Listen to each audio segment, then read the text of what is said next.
Hello and welcome to another episode of The Rating Room. It's Jay and Andy again.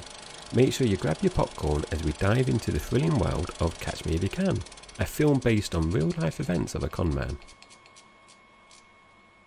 The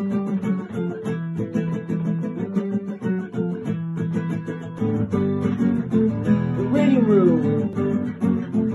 The Rating Room. Catch Me If You Can follows the incredible true story of Frank Abagnale Jr., a brilliant young con artist who masterminds a series of audacious scams while assuming various identities. Staying one step ahead of the law, Frank manages to evade the determined pursuit of FBI agent Carl Hanratty. Now, Jay, for the 10th time this season, I'm going to ask you the same first question. Have you seen this film before, and what do you remember about it? So Andy, I think it's the second time in season 2 that I've never seen this film before. And I think the first time was Captain Phillips from memory. So I've never seen this one before, and I can't really say why I haven't, but I suppose the only reason I haven't is I've never really been motivated to go and watch it before. And this is a DVD that my parents have had for years, and I've never watched. I've never had an interest. What about you, Andy? Have you seen this one before? I've seen it once or twice, and in preparation for this episode, I obtained the DVD so that I could watch it because I couldn't find it on any streaming platforms. And as of this recording, it was on the TV 2 hours ago, which has really annoyed me because I didn't realise it was going to be on. But there you go. But getting back to it, yes, seen it once or twice, long time ago. Don't remember a great deal, the basic premise, and I remember a couple of scenes. I remember one involving a flight attendant or stewardess, whichever the correct terminology is, and one where Hanratty tells a knock-knock joke, which I will not repeat right at this very moment. But it was a funny joke nonetheless. Speaking of Hanratty, one of the main characters, of course, played by Tom Hanks in this case, and the aforementioned Frank Abagnale Jr. is played by Leonardo DiCaprio. And Christopher Walken plays Frank Sr. and Martin Sheen as Roger Strong.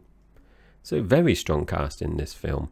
So moving on to money, let's talk about the box office. We've got the budget at $52 million, the box office at $356 million, and when you adjust it in today's box office, that is a nice round $600 million. Now, Catch Me If You Can opened at the weekend box office charts in second place. Did remain there for a further week before slowly dropping out of the top 10 on its 7th week. Now, I hear you say, Andy, what film kept this dynamic duo of Hanks and DiCaprio off the top spot? Well, it was The Lord of the Rings, The Two Towers, which came out the week before Catch Me If You Can.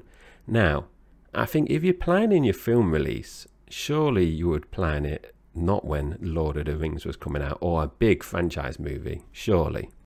I would think so, and particularly since Two Towers is the second one in the franchise and the first one performed so phenomenally well. You're going to know that film number 2 is going to be a smash hit. But the top 10 included a mix of films including 2 Weeks' Notice, Made in Manhattan, Gangs of New York, another Leonardo DiCaprio film, and Harry Potter and the Chamber of Secrets. So there's some big hitters outside of Lord of the Rings in that list as well.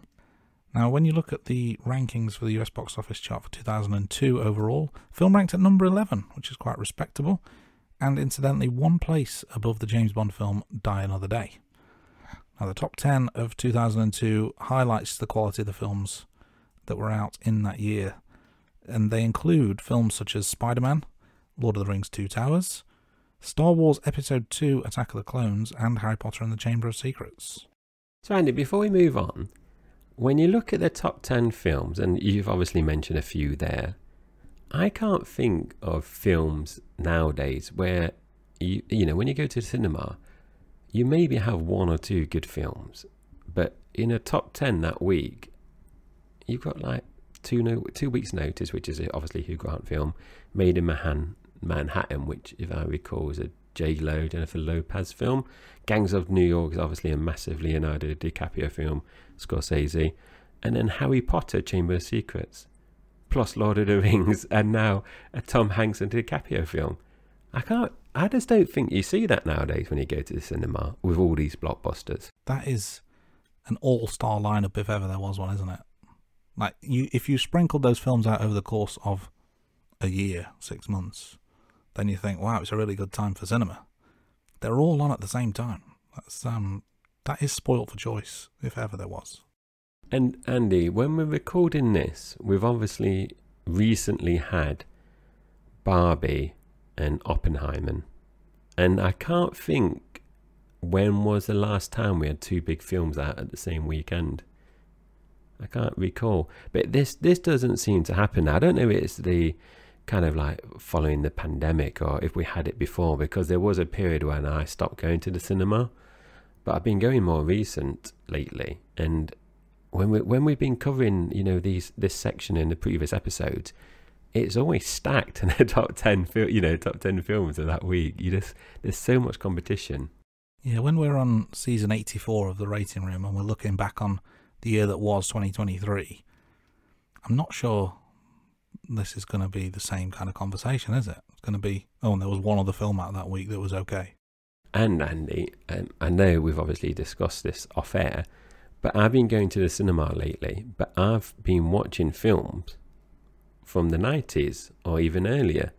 And I wonder, so I don't know if you look on the various websites for cinemas, but you see a lot at our local cinema, you see a lot of shows that are kind of operas, kind of Broadway screenings of, you know, musicals, a lot of Bollywood films.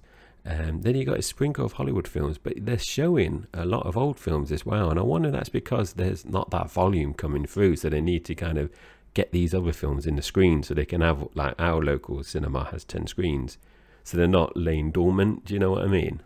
I wonder if that's a byproduct of the world we live in, whereby a lot of films go straight to Netflix or Prime Video or other streaming platforms of that nature and bypass the cinema altogether. Yeah, no, that's a valid point.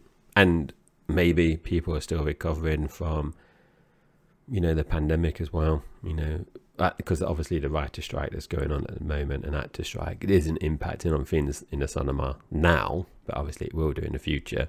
So that isn't a factor. But yeah, it is interesting. Yeah, there's a lot going on. I think the writers and actors strike is starting to, we are seeing some releases delayed in future. That's already started to be announced. But I guess as well as the actual filming of, it's the promotion of things that are due out now as well, which will be much less than it would normally. So less appearances on the TV chat shows and the print media and radio and all that kind of stuff. So maybe, you know, that's having a knock-on effect on the box office returns. Yeah, no, that's a valid point. And we've seen that, haven't we, with the big blockbusters at the moment, with Oppenheimer, with their cast doing the initial like photos, weren't they? Do you remember on like the red carpet, and then the strike came in force, and then they went off. So yeah, it's interesting.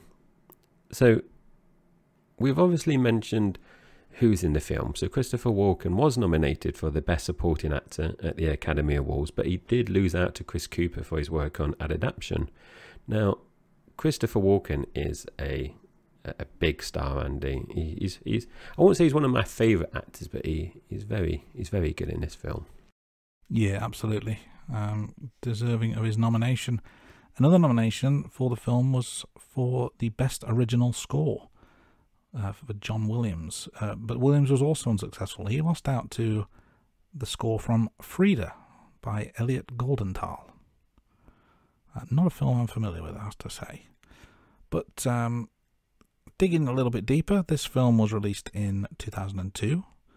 It was directed by Steven Spielberg, and of course, as mentioned just a second ago, the soundtrack composer was John Williams. Even though the film is based on real events of Frank, the accuracy of Frank's con jobs have been heavily disputed since the film was released.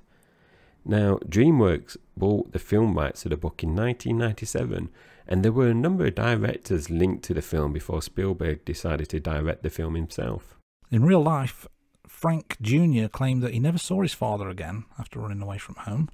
Several other differences between the novel and the film as well, including Frank having 2 brothers and a sister. His mum never remarried, and he escaped the plane via the kitchen, not the toilet cubicle. And in real life, Frank Jr. spent 4 months in a French prison, 4 months in a Swedish prison, and over 3 years in a US prison. And he's also released 6 books. So there's quite a discrepancy, isn't there, in terms of the events of the film and the real life events. And I must say, watching this, without knowing those points, I would have said that some certain things would have definitely been exaggerated, because there are certain scenes which we'll talk about soon where it almost feels like it's too good to be true, and it's unbelievable that something like that would happen. But it works for the purposes of entertainment. Yeah, and as part of the research, Andy, I know that a number of journalists have discredited quite a lot of what Frank Jr. has stated he's done since the film came out. So I don't know, I might have to have a reread of that, but I remember reading some bits as we were pulling together the scripts, and I thought, oh, a lot of it has been discredited, but it's obviously, it has made for an interesting film. So, before we start talking about the film, Andy, I have a query. I think I know the answer. I think this must be the first film that we've watched where Tom Hanks doesn't have the top billing in season 2. I tend to agree. And I'm thinking live on air, so that's why there's a massive silence. So I'm just going to fill it with waffle while I think. And I can't think of another one. I can't think of another one we've watched where he hasn't been top billing. So a very different. We're watching a film where he's a supporting actor. Oh yeah, arguably he's the silver medalist, isn't he? Behind Leo, it's Leo's story. But he's still, it's still a Tom Hanks film. So we're not doing the listeners a disservice. We're not cheating. But let's get into the film, shall we? So the opening credits were very cartoon. It reminded me of the Pink Panther, which I don't know if you've watched the Pink Panther films way back in the day. Panther. I hate him. I don't like the Pink Panther. My dad used to watch him, and yeah, the intro, Peter Sellers, isn't it? And I never liked the Pink Panther with the music as well. I never enjoyed it. When I saw your note there, I never kind of put those two together. And he's like, oh, yeah, I just remember the Pink Panther. Because I can't remember how many were, at least 2 or 3 films. Yeah, so I guess the setting in the 60s may have been something to do with that. But I thought it was quite nicely done, the way it opened. And then we start with a TV show, don't we? Like a game show sort of thing. And then it cuts to Frank in... the film starts with a TV show, a game show of some sort with Frank, before it cuts to Hanratty in France. Now, he's in France, and I made the note, he makes absolutely no attempt whatsoever to speak French. He's just kind of shouting English loudly and just being the type of... the French would probably think it was a typical British type behaviour. The way us Brits go abroad and make no attempt to learn the local customs or language or anything of that nature. But in this case, an American's doing the same thing. He's just being loud and pointing and not attempting to speak French at all. But he's in France to see Frank in jail. Frank is quite ill, taken to see the doctor. But he quickly does a runner, and then he's soon recaptured. He didn't get very far, but that's going to be a theme throughout the film, isn't it? It is, and obviously I've not seen this, Andy. So I didn't come into this film knowing much about it. I just knew that it was based on a real life story. Leonardo DiCaprio was a con man, and Tom Hanks was chasing him, and that's all I knew. I didn't know how it ends or anything, so I suppose that's one of the good things coming into this kind of blind. So we do get a time jump here. We have a number of time jumps actually throughout the film, and we go back 6 years. We are in New York, and Frank Sr. is collecting an award, and you can see his son Frank seems to be very proud of his dad here. My initial thought was, Andy, he seemed to be a bit disinterested at first, and I was thinking, is that like the dynamic that we're going to have where the son is kind of neglected and that's like the path that he goes down? But then that's quickly disproved straight away that there's obviously that affection and love there. I had the same thought. Yeah, there is. He just seems distracted, but then as soon as his father's on stage, he's beaming with pride, isn't he? And I thought it was a really good way. And there was another scene as well with the mother involved. I think they were in the house, and it's a good way to demonstrate the father and son relationship without having to explain it in great detail. Yes, they're dancing from memory, aren't they? They are indeed. He's watching his mum and dad have a little dance by the Christmas tree. And we see Frank Jr. and Sr. go to the bank, but Frank Jr. is the driver, and it's later revealed that Frank Sr. he's having some tax problems, and they need to downsize, so they've got to sell the house, their car. So yeah, he's got some financial problems. Yeah, this was again a good series of scenes to kind of set up the whole premise of the story. So they're not going into great detail in each of the scenes, but it's a nice, quick way of saying these are the main people. This is how they feel about each other, and this is the situation they're in. I thought it was just, it was not a montage. It wasn't that quick, but it was done in a kind of a quick fire way, wasn't it? So the film wasn't dragging at any point. Yeah, definitely. And we now cut to school. So Frank Jr. he's had to change schools, and he gets knocked into. I think it's in the school corridor by this big jock, I would have said, like a bully. Exactly the word. And later on, yeah, I can't try to think what the Americans call him. We don't really have jocks in this country, do we? And we've got Frank Jr. pretends to be the substitute teacher, and this is brilliant. So he's got this confidence already as a youngster. And there is this funny scene where he sends the real substitute teacher away, but also the jock kind of comes in and realizes that, oh, Frank is the substitute teacher, so he's a bit sheepish as well. And I think from memory, you get some reading from a book as well, I think it is. And however, though, he is eventually found out, but it's not straight away. I can't remember the exact time, but I'm sure it was a few weeks at least. I think it was a full week, wasn't it, at least? Is it? Yeah.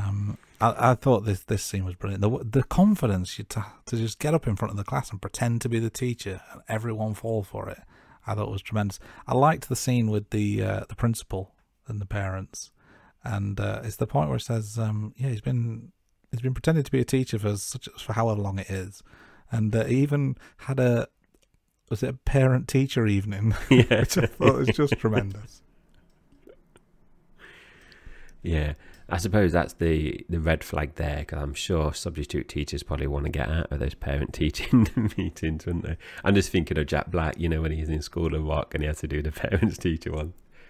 So, and as Andy says, he does get found out as well. But his parents are summoned to the school, but the dad seems impressed with his son as well. So yeah, the scene is set in terms of what we're going to see in future. I really like this, but we see soon after that Frank's mum is having an affair with one of Frank Sr.'s buddies, I believe, from the Rotary Club, and very soon after that we see that Frank's parents are getting a divorce, and he's going to have to choose who he wants to live with. He's given the form, he's told to go and sign it, but then he decides to run away. So he's off on his own. Can I just... Andy, sorry, just to interrupt. Do you know this bit, because I've not seen it before? I didn't see this happening. So when it's revealed that they're getting a divorce, I thought initially, because obviously there's some people around and he doesn't know what's happening, they're in the bedroom, I think. I thought it was going to be that their dad was like working for some kind of gangsters, or he was like a whistleblower and they were going doing some kind of witness protection act. That's where I thought the story was going down initially, but then it's revealed, it's a divorce and you've got to choose who you go with. That's where I thought it was initially going down. Yeah, and I guess with the IRS problems that he's alluded to earlier, I guess it would make sense that it could be some sort of law enforcement and they've come to take the dad away, or you help us out and we'll make these tax problems go away, that sort of thing. So yeah, I get that setup. But yeah, it was very strange. I don't know that in the UK we would do something like that, where it's kind of, here, fill this form in, which parent do you like best? It's kind of a reverse Sophie's Choice of sorts, isn't it? But he's on his own and he needs money. So we see that he makes himself forged ID, and he's trying to cash some checks. And it goes through various different excuses and places to cash them, but it doesn't seem to be working. So he tries something different, and he pretends to be a school journalist and snags an interview with a pilot. Yeah, that's a good interview to have.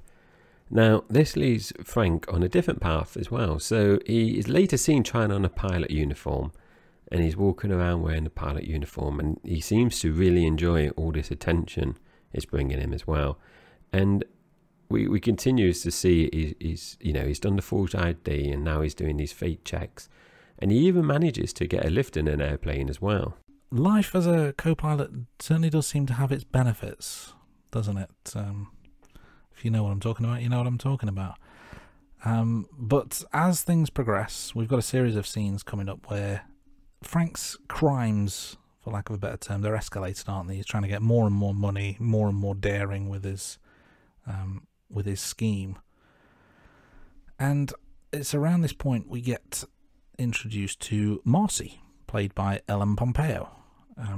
Pompeo, obviously famous for playing Meredith Grey in Grey's Anatomy. One of the world's highest paid actresses, easy for me to say, is the note I've got here. I must admit, Jay, I've never seen Grey's Anatomy. I know of Grey's Anatomy, never seen it myself though. I don't know what season it is on now. It's something ridiculous, Andy. It's double digits. And we must have watched easily up to season 11 or 12. And she's the main character. But it's very good because even though she is the main character, there's lots of supporting actors and actresses in there. So it's not all just about Meredith Grey. She might only have a small part in an episode. So it is good because it focuses on different lives and characters in there. So it is good. But we did stop watching it 11 or 12 seasons, but it is still going. And as far as I recall, I'm sure she's still in there at the moment. And getting back to Catch Me If You Can, we find out that Hanratty is investigating check fraud. Now, this is the beginning of the cat and mouse game as well. So this is so this is the first time we've seen him in, not, the flashback, isn't it? We've seen him at the French prison. This is the first time we see him actually become involved, isn't it? It is, yeah. This is the first point in the timeline where the game is on, as it were. Now, Hanratty is clearly very meticulous about his work, but his team don't seem to respect him, do they? They're kind of, they're either not paying attention or they're just kind of making a few subtle comments that give me the sense that the respect is not really there. Yeah, and I don't know if that's because of him or the type of job he's doing. Do you know what I mean? It's like, I'm just thinking, is it quite a new kind of fraud that's happening and he's kind of like spearheading that type of fraud? Do you know what I mean? Like if you started to do, say, when computers came in and you started to looking at, say, hackers and stuff like that, and you got someone that might be trying to push it, but everyone else is a bit more old-fashioned. I wasn't quite sure if that was him more based on his personality or the type of job that he's doing. I wonder whether some of it is the nature of the crime is not conducive to not conducive to proper field agent work, as it were. Yeah, of the FBI, yeah. So Frank, going back to Frank now, he's bought his dad a car and they go to a fancy restaurant to celebrate Frank Jr.'s success. Now, we now cut to Hollywood, and we do see some agents try to track down the person who's committing this check fraud. And it was quite funny because everyone is wearing all the summer... I wrote this down, Andy, to say summer clothing. But I suppose I've never been to Hollywood and I don't really know much about that side of America. So I don't know. It's always like that anyway. So I think we would class it warm, as... Yeah. So when we say, like in England, oh, it's summer clothing, I suppose for them it's all year round. But I wasn't too sure. Like sunny clothing. Yeah, it's the kind of clothes that we might wear in the UK for about 4 days a year. Yeah. I know, yeah. I think we've passed that already. I'm still wearing shorts though, Andy. So, and it is funny because all the agents are all suited and booted, so they just stick out like a sore thumb. Now, they do go to room 201 to track Frank Jr. down, and Frank is using a fake name. Now, he does say Barry Allen, and if you know your superheroes, you know that this is the Flash. So I've watched the Flash TV program, and I know about Barry Allen, and I've seen various things about the Flash. I don't think I've ever read a Flash comic though, so I knew that straight away. So I don't know if you picked up on that, or you kind of picked it up when it's revealed later on, Andy. I can't remember if you've seen the Flash. I've seen the Flash. Yeah, I picked up on it straight away. But not only is he Barry Allen, he is the Secret Service agent Barry Allen, isn't he? And he manages to pull a fast one on Hanratty, and this is very, very well done. And again, the confidence to get himself out of that situation where he's banged to rights. He's been caught, but then he somehow manages to convince an FBI agent that he himself is in the Secret Service, and escapes. And I just thought it was really, really cleverly done. And he makes his escape, and then on with his life he continues. But I think he's seen watching Goldfinger, isn't he, on the film? Yep. And we see someone says a quote about the James Bond of the sky. So he's putting all these pieces together, and then we see him in a suit shop, and he's getting fitted for the exact suit that Sean Connery wore in Goldfinger. He says that his name is Ian Fleming, and he's even driving the Aston Martin DB5. And I thought this was brilliant, Andy, considering in season 1 we did James Bond. So when this came on the screen for the first time, obviously, like I said, I've not seen this film before. I was like, oh, this is amazing. And Goldfinger as well is obviously my highest rated Bond film as well. So I thought that was very good. I really liked that shot. They kind of knew that we were doing this. They kind of foreshadowed that we were going to cover this in season 2 of our podcast. They knew way back in 2002 when this film was released that in 2023 we would be recording this episode. So that's some good foreshadowing. Definitely. Now, there are a number kind of, I don't know if you call them cameos. This part's definitely a cameo. There's a number of different actresses that appear in the film. And Jennifer Garner makes an appearance as a call girl, and she's obviously famous for numerous things, but the first thing I ever saw in was The Alias that we used to have on DVD box set, which was a very good program. And for the pricey sum of $1,000, you can have her for the night. Indeed. And what I liked about this is not only did they agree on a price of $1,000 in the end, he managed to convince her to take a check for $1,400, and then she gave him the $400 difference. So technically, he has made $400 because there's no way she's going to be able to cash that check.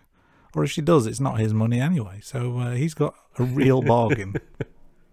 I guess you could say Indeed. He's got more bang for his buck.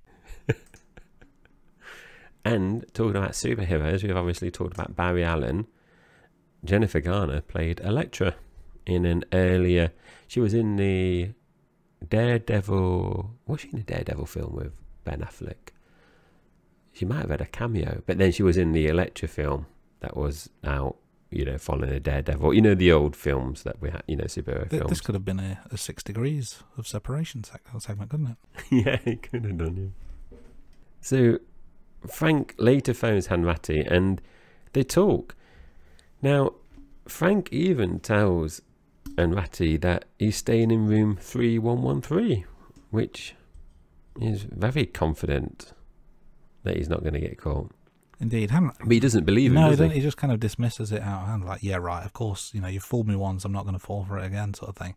But this phone call really changes the dynamic between the two, because so far, Frank's got the upper hand, he's made Hanratty look like a fool.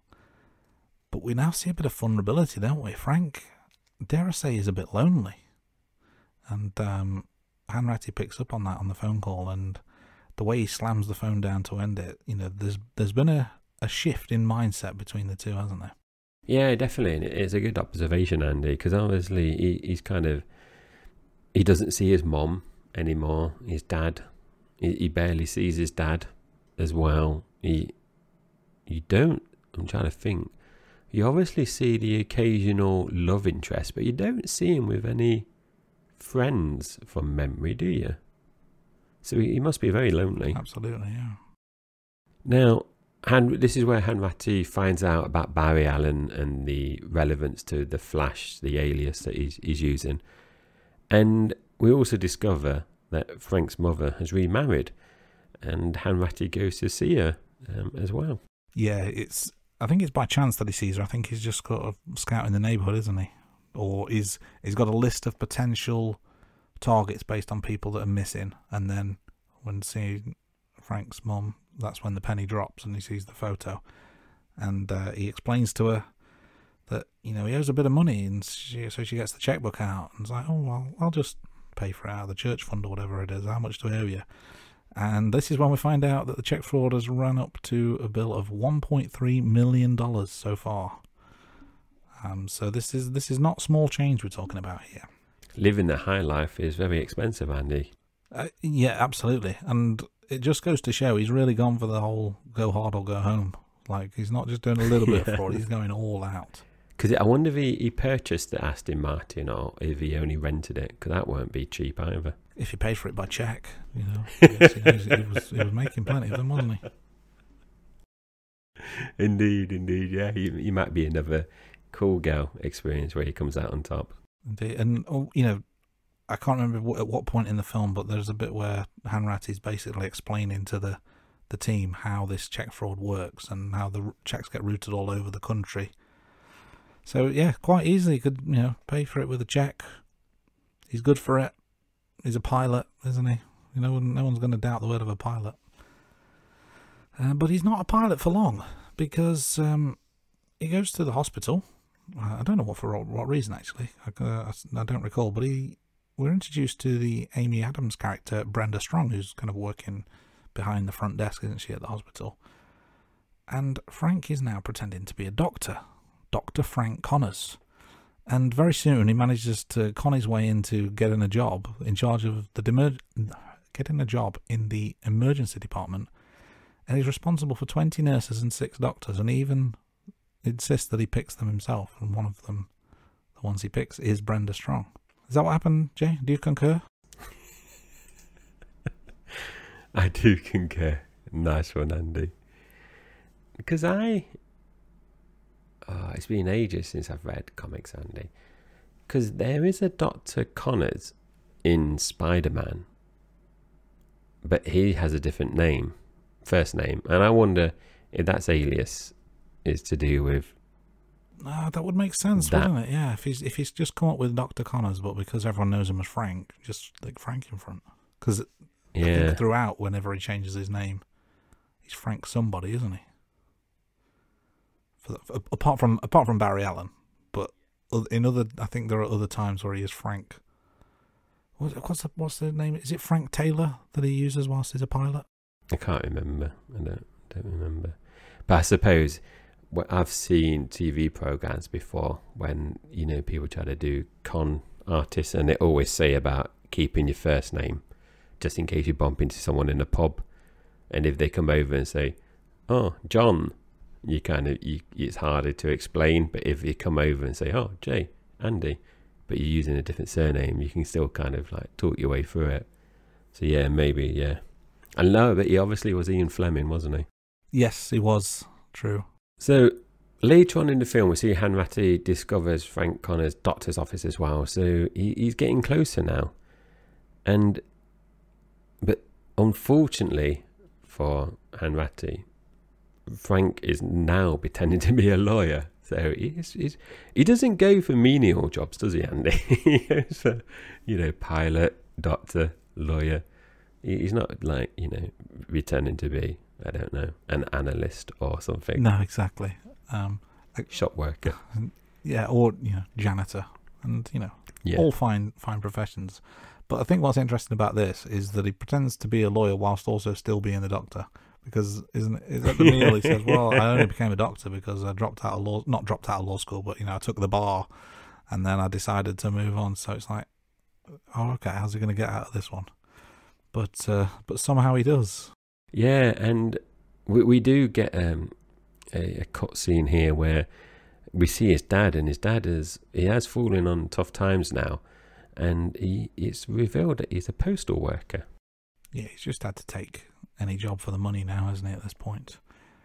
But in Frank's career, as if you can call it that, as a lawyer, we see him in a courtroom scene, and he's clearly memorised some of the lines from a TV show that he was watching, and he's talking to the jury, and I think he even makes some reference to such and such in the defence and ladies and gentlemen of the jury. But there's no one in the room. There's just him and the judge, and the judge even says to him, like, this is not a trial. There is no judge. Like, what the hell are you doing? But I thought it was really, really funny, this scene. It was. This bit did make me chuckle. And Andy, before we move on, if you could pick between being a pilot, a lawyer, or a doctor, which one would you pick? Pilot any day of the week. Driving fast machinery. Don't have to deal with blood and broken bones and all that kind of stuff. Caring for people. I don't like that. And lawyers are scumbags, aren't they? Let's be honest. Unless you're listening to the Rating Room podcast, obviously. Yeah, I mean, thanks for listening, but, you know, take a look in the mirror. Is this really what you want to be doing with your life? You know, I suppose it depends what side of the law you're on, but if you're defending criminals, trying to get them off when they're clearly guilty, shame on you. So you could be, are you saying an Andrew Beckett's of the world, or the Joe Millers of the world, going back to Philadelphia? What side were they on again? So Joe Miller was obviously defending, and Andy Beckett was the one that worked for the big corporates. Yeah, a good guy apart from the fact that he was a massive homophobe, so that makes him a scumbag. And Andrew Beckett was big firm defending people, wasn't he? So both scumbags, but for different reasons. But Joe Miller does evolve by the end of it. Well, yeah, a little bit, but still. It's not enough, is it? We've digressed massively. We've turned this into a political rant. And we don't do politics on this show. So I think I'd probably be, I don't know, doctor does appeal, but I suppose it is going to be really stressful. And being a pilot, you can get to see loads of different countries.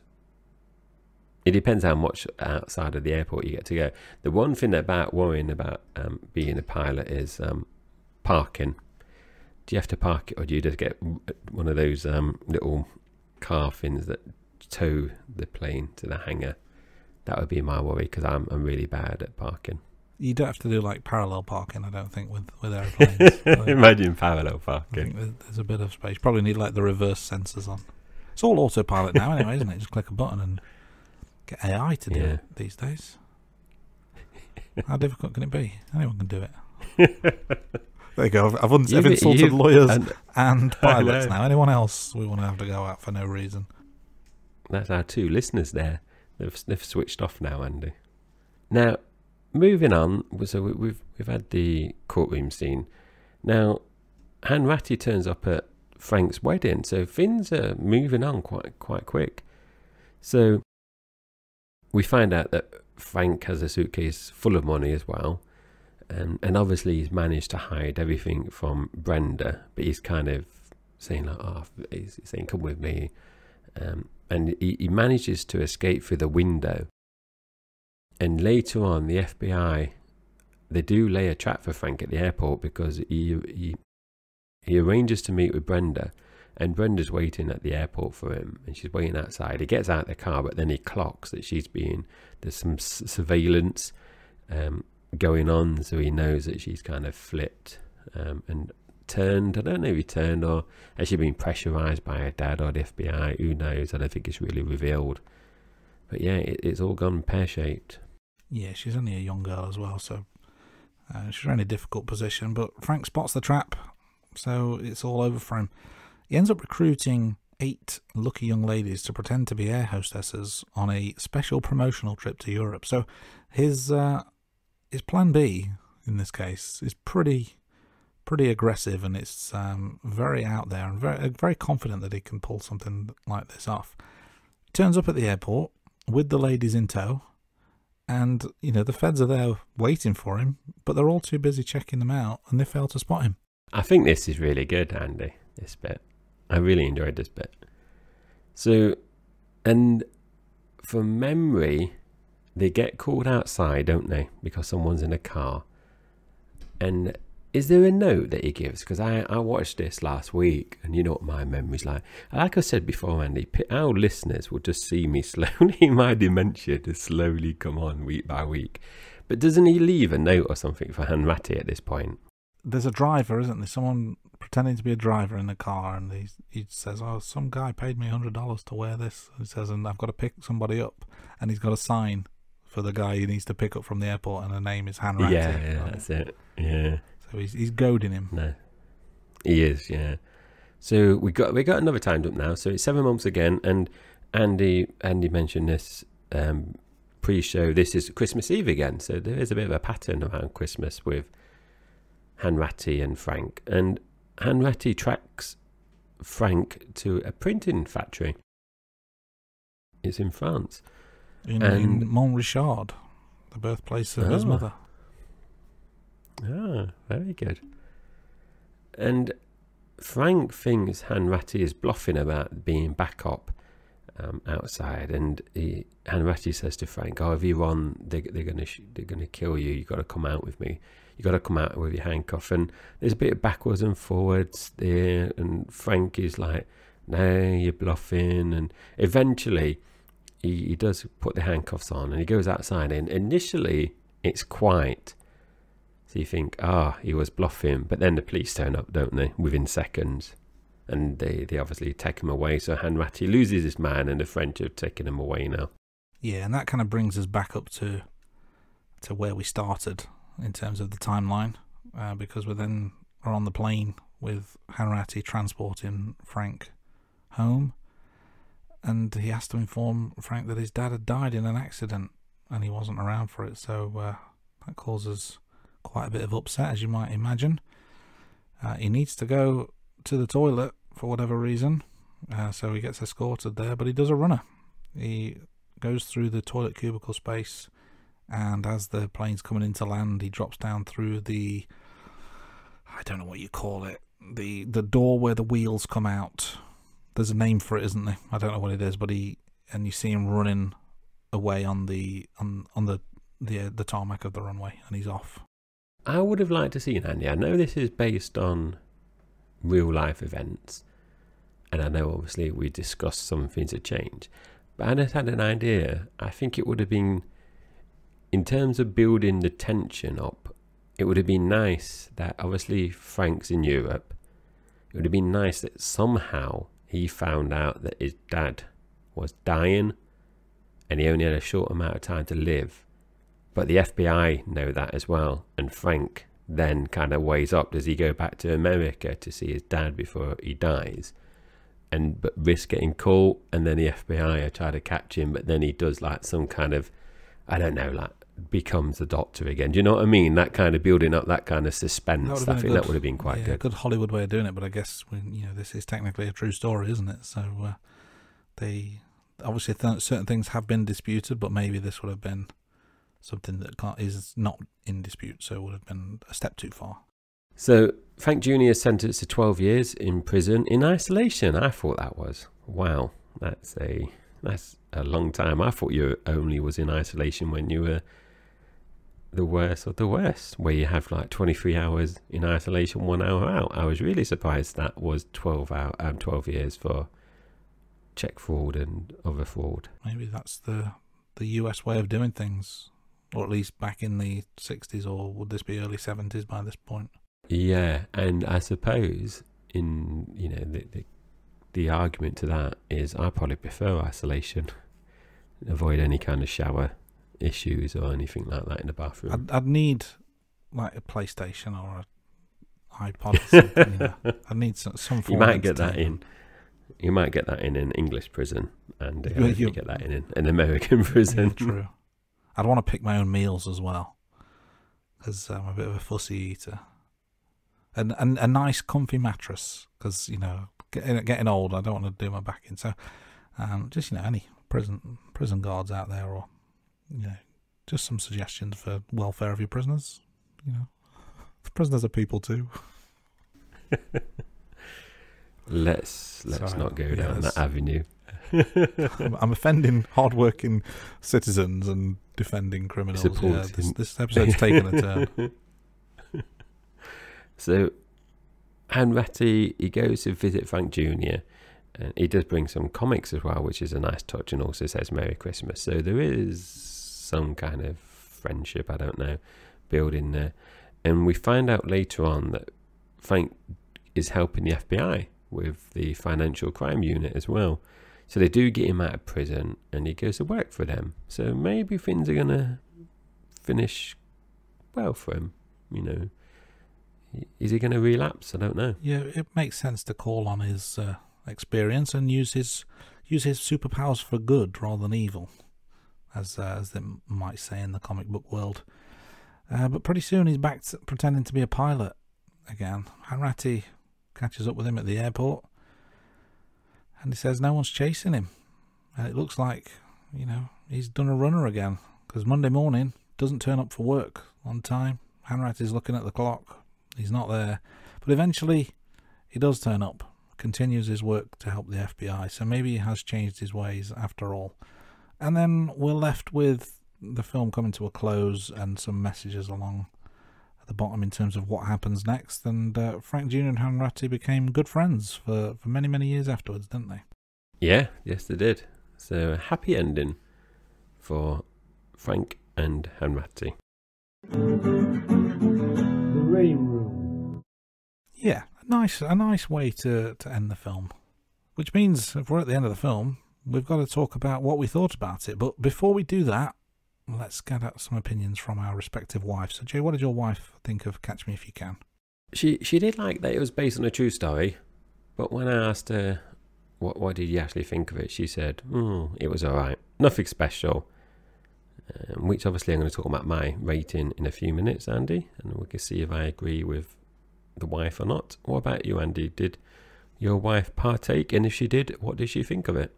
So we couldn't get our calendars aligned. She was actually quite disappointed that she couldn't watch it with me. I needed to make sure I watched it in time for today's recording, and we just couldn't find the time to watch it together.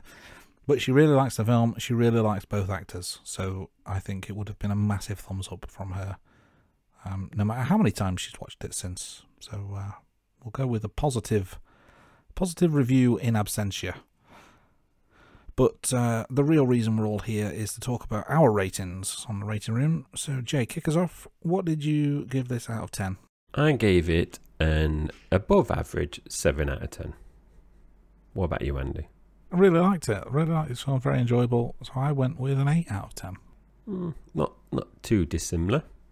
So IMDb gives it 8.1 out of 10, so consistent with what Andy gave it. Rotten Tomatoes absolutely loved it though. 96% on the Tomatometer, certified fresh, with an 89% audience score. So that's going to be one of the better rated films of Hank's career, I would imagine. It should be. And obviously when we do our end of season special, we talk about the Rotten Tomatoes and the IMDb rankings as well. So make sure you listen to next week's episode for that. Now, this next segment is where we pretend to be on the casting couch. So we are recasting a Tom Hanks role with another famous Tom. So during season 2, we have the chance to cast either Tom Holland, Tom Hiddleston, Tom Cruise, or Tom Hardy. So, Jay, 10th time of asking, who are you picking and why? So for the last time this season, I'm picking Tom Hiddleston in the Tom Hanks role, Hanratty. But I'm picking Tom Holland, so I'm picking 2 Toms in the Leonardo DiCaprio role for Frank Jr. I do want to say, Andy, because I've thrown a bit of shade to Tom Cruise this season. I've not picked him much, even though he's probably one of the most famous actors in the world. I do think he would make a good FBI agent, so I do think he would play a good Hanratty. And he does bring lots of intensity to all the roles that he takes. But I just don't see Cruise being outsmarted by DiCaprio. I just can't imagine that. So that's why I've gone for Hiddleston and Tom Holland. And Tom Holland obviously has that youthful look, but he's obviously older than what he looks. What about you, Andy? Which Tom are you picking this week, and any particular reason why? So I've gone Tom Cruise again with this. I think he can use his skills from Minority Report to portray law enforcement, so that will help him out. I think he would be good in the role. Now, eagle-eyed listeners will notice I've not picked Tom Holland at all in season 2. And Jay, do you want to know why that is? You don't know who Tom Holland is? I know who Tom Holland is. However, I have never seen a single thing with Tom Holland starring in it. So have you not seen Spider-Man? I've not seen him in Spider-Man. I still remember, what's his face, Maguire, Tobey Maguire. He was my Spider-Man of choice. I've not seen anything since. I'm on his Wikipedia file page now, and the only thing I think I may have seen Captain America: Civil War. I think I've seen that, and he plays Spider-Man in that apparently, but I don't remember him at all. If he is in it. You've got a PlayStation, haven't you, Andy? Have you played the Uncharted games? I've not, no. He's in that. They made a film of it. He's in that with Mark Wahlberg. Uncharted. Yeah. So, yeah, he's... what other films have you got there? Well, Any other boo? First one, there's Arrietty, The Impossible, How I Live Now, Billy Elliot, The Musical Live, Captain America, Edge of Winter, The Lost City of Zed or Z, Spider-Man, Avengers, the Avengers Endgame, Infinity War, Two Towers, all those kind of crap. He's in, he's Spider-Man in plenty of things. And then on TV, he's been in Wolf Hall. He's been on The Crowded Room. He did Lip Sync Battle. But again, I've not seen him in it. The only thing I know that he's been in is Zendaya. I was thinking then, what was that program? That's what I was thinking. Sorry, So it's slowly. That's childish. But I apologise. To be honest, I think out of all those that you listed, I've not seen The Lost City of Z or Z. I don't think I've seen him in anything else, But I do like it. I think he's a very good Spider-Man. I don't like Tobey Maguire, so I don't like that Spider-Man. So he is a good Tom Holland. So anyway, I won't diss him, but I just can't. I just couldn't pick him because it's difficult to judge against the others. No, and obviously the other three, I'd say, obviously are more established as well. And Tom Cruise is obviously the biggest star there. But we've shown a lot of love to, especially Tom Hardy, through season 2 as well. And moving on to our next segment, this one is titled 6 Degrees of James Bond. And this is based on the concept that we are all connected to one another by only 6 degrees of separation. So for regular listeners, you'll know this already. In season 1 of The Rating Room, we rewatched and discussed all the official James Bond films. So in season 2, we're exploring how Tom Hanks is linked to the different actors in the James Bond franchise.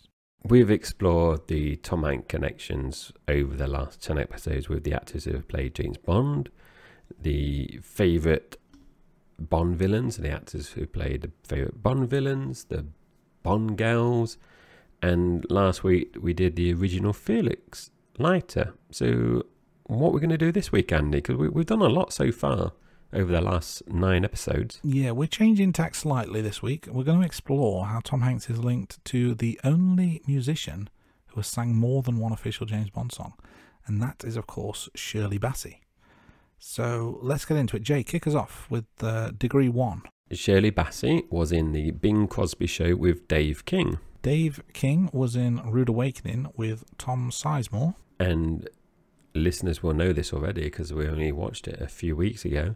Tom Sizemore was in Saving Private Ryan with Tom Hanks. So that means this week's 6 Degrees of James Bond is completed in 3 degrees. So I think we are undefeated in this segment, and the theory holds true.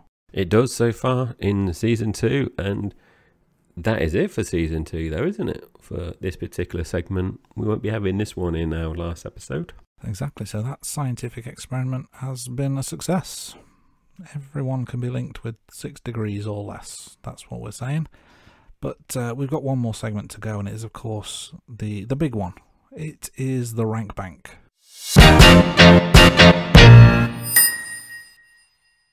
So this is where we go through our various rankings and ratings that we've collated over the course of this episode. Jay, why don't you start us off with some run times? So the runtime for Catch Me If You Can was 2 hours 21 minutes. So that is smack bang in the middle of the top 10. Goes in straight in at number 5. So that is 1 spot lower than Forrest Gump and 1 spot higher than Captain Phillips. And make sure you listen to next week's episode where we will go through all 10 films as well. But if you can't wait until next week, go onto our website where we've got the full listings and rankings. Indeed, more to follow on next week's episode at the end of this week's episode. Let's talk about box office next. So as mentioned earlier, Catch Me If You Can had a budget of $52 million, a worldwide box office of $355.6 million, and for the purposes of this ranking, the adjusted box office brings it in 5th place at just under $600 million. So again, mid-table. Moving on to the Hanks characters, I will go first with this one. And as we mentioned countless times, Tom Hanks plays Carl Hanratty. Now, we've obviously had 10 different Tom Hanks characters throughout season 2. And like I said, check out the website for the full listing. I'm just going to go 1 above and 1 below. I put Hanratty in at number 9, so he is low down on my rankings. So Captain Richard Phillips is in 10th spot and Michael Sullivan is in 8th spot. So I think Hanratty, I didn't have a problem. I've enjoyed all the characters in season 2 that Tom Hanks has played, but for me the other ones were just stronger, or they had more depth. And you know, he is a supporting character in this one, so in terms of screen time it would have been a lot less than the other characters that he's played throughout season 2. So that's my rationale, Andy. What about you, Andy? Where did you put Hanratty in your list? Hanratty slots between Paul Edgecombe from The Green Mile and Josh Baskian from Big in a 5th spot out of 10. I thought very, very solid effort from Hanks. I thought it was really, really well played. Very engaging character.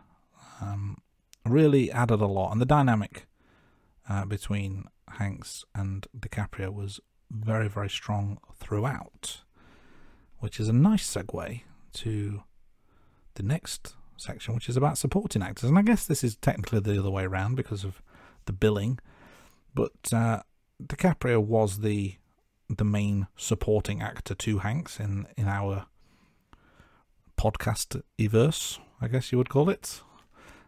He plays Frank Abagnale Jr., of course, and for me, of the supporting actors we've ranked, it comes very highly. So just below Joe Miller, played by Denzel Washington, just above Jenny, played by Robin Wright, into 3rd spot. What about you, Jay? Where do you rank Frank? I rank Frank in our rank bank in 5th spot this week. So there's a bit of a theme here with Catch Me If You Can, pretty much in the middle of each of our rankings, but apart from the one that I've just mentioned about Tom Hanks' character. So I've got John Coffey just above, and Helen Hunt's character Kelly Lovett from Castaway below.